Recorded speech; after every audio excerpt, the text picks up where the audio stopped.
Hello.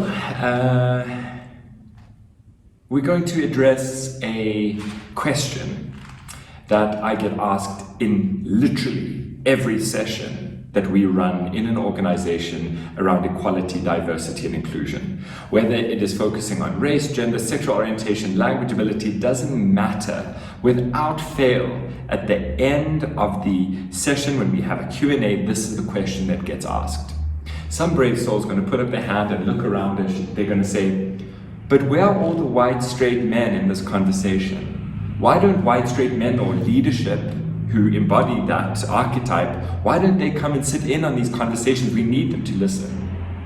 And I think it's such an important question, and I think one that, given its frequency of being asked, needs to be addressed and looked at.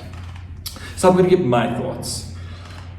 I think that the spaces around equality, diversity, and inclusion, the conversations around that are particularly frightening for white straight men. Why?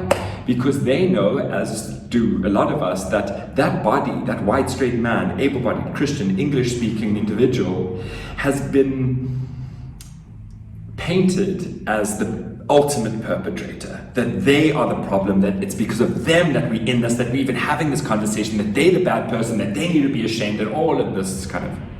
So with that framing, it's very rare that somebody who meets those archetypes, those privileged points, will show up into a conversation, because they too, you as a white straight man, everybody who is listening to this, have internalized your own badness, right? So there's a huge amount of anxiety. Why would I show up if I'm just going to be seen as the baddie?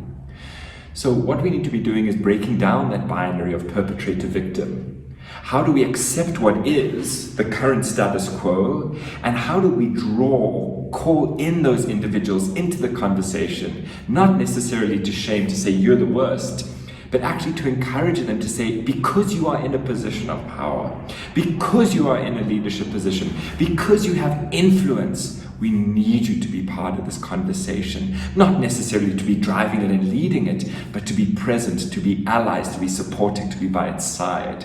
So I think we need to be reframing how we have these conversations. I think we need to be coaching people in order to show up and why.